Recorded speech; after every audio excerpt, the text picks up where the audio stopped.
Ladies and gentlemen, this chapter of Chainsaw Man was rad. I mean, honestly, thought we'd see Katana Man turn into a weapon, but heck, you know, I don't mind this outcome either. So let's just, go ahead and jump into the chapter. But wait, there's more! I just turned my very old gaming channel of mine into a new Kagurabachi and Dandadan channel. The videos are in the same format as Bento, so if you read either of these series weekly, then check it out over there. Links in the description, yo. All right, 176 begins, well, not with a flashback, which was heavily theorized by pretty much everyone in the community. Instead, there isn't a flashback, but much more of like an inner monologue between Asa and Yoru, who are, for some reason, taking a bath? I mean, they could literally pick any setting for this. Anything they want. A tea party, birthday bash? I mean, that would be pretty cool. Or, I don't know, Kai Sinat's house post-fireworks. But a bath? A bath? Well, at least we know Asa and Yoru like to bathe. Can't say that for some devils. Powie, I'm looking at you, Lebanon. So Yoru, with some brand new hands, decides to use them immediately to create a soap sword. Not only does it clean up your enemies, but it also cleans up your body too. Reaches those hard to reach spaces. And I must admit, there is something intimidating about two autistic women with a sword of soap taking a bath together. Anyways, Asa and Yoru are pretty much at their wits' end, trying to defeat Chainsaw Man. God, that was the stupidest thing I ever wrote. Needless to say, it hasn't worked out too well for them, as Yoru lost both of her limbs in a split second. However, they've leveled up quite significantly since, as they're now able to create weapons without having to call out for them. They can just, think of it and it'll turn into a weapon now, which is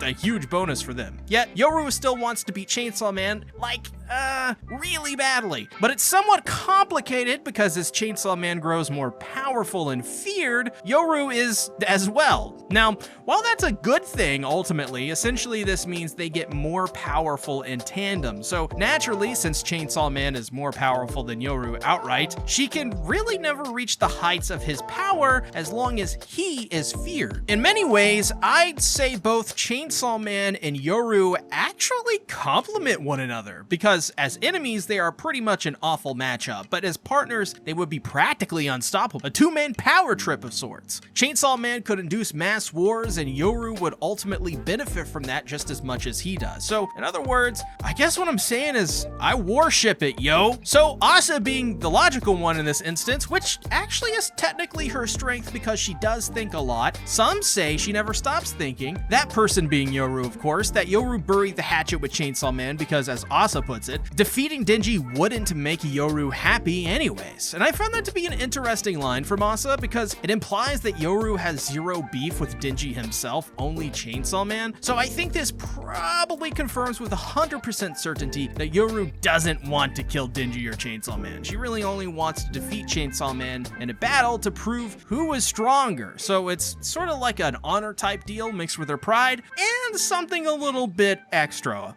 as we'll see as the video goes along.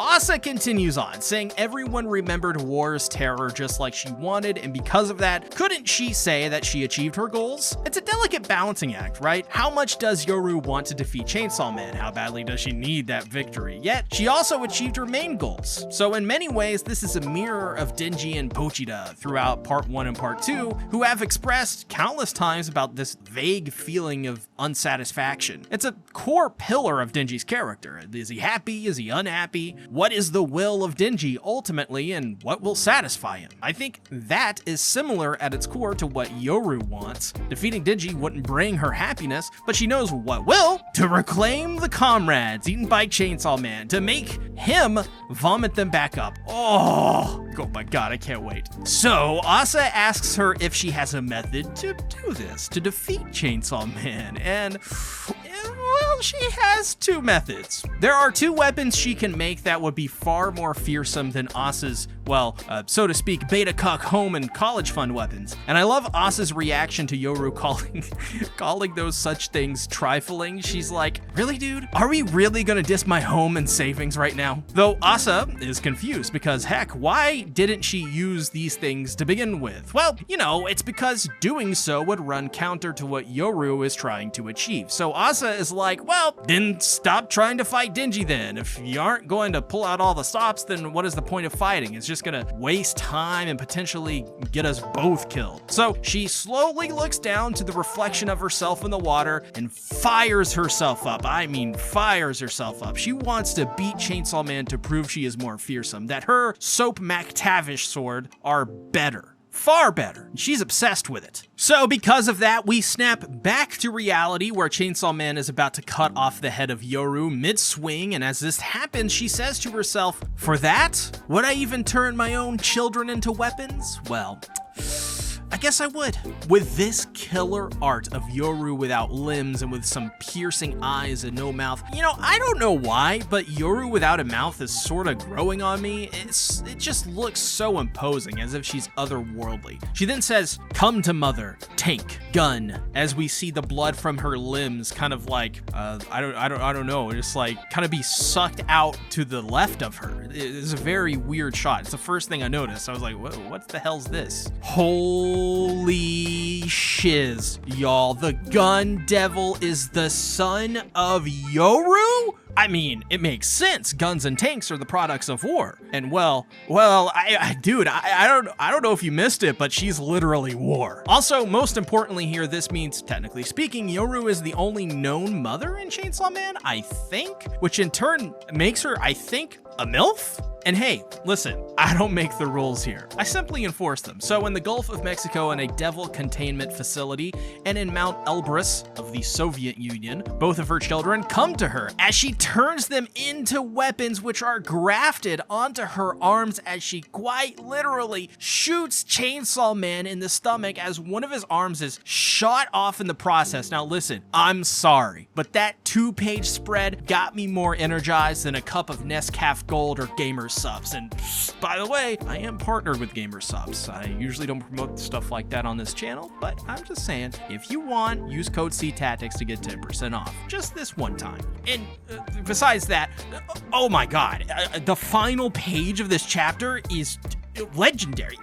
Bro, I can't even. It looks like she's wearing those like long black lace gloves for a dress. Something that like Vladilena would wear in 86. I mean, it just looks so freaking awesome. I seriously just, bro, my trolley is on the floor, clean up on aisle 3. I mean, I do declare, I must say, I'm getting the vapors. Like, Asa's, bro. I'm so excited. I mean, Asa's left arm is tank, her right arm is a gun. She's essentially the embodiment of getting the tank gun in Halo Infinite. And if you know anything about that game, which, you know, God forbid, the tank gun is insanely powerful and so much fun to use in that game. And just, God, why do we need to wait until the 13th for the next chapter? I want it now. Just the fact that Gun Devil is back too, I mean, that's incredible. It makes part 1 that much cooler knowing that Yoru was the MILF of the Gun Devil. Also, big detail. Yoru has Asa's ears again, and of course her mouth, as we see the remnants of the mouth devil spit back out. And bros, these next chapters of Chainsaw Man are about to get unglued. Who are Yoru's comrades? I mean, I think I have an idea. My theory is that it is the nukes for one, and the others, well, I mean, I don't know. It could be something else, you know, who's precious to Yoru, something Yoru holds dear. I mean, I'm just, you know, throwing this out here. It's a long shot because, you know, Denji, after all, ate her in Chainsaw Man Part 1. But, you know, Chef Boyardee himself, Ravi Makima. Why did I say Makima like that?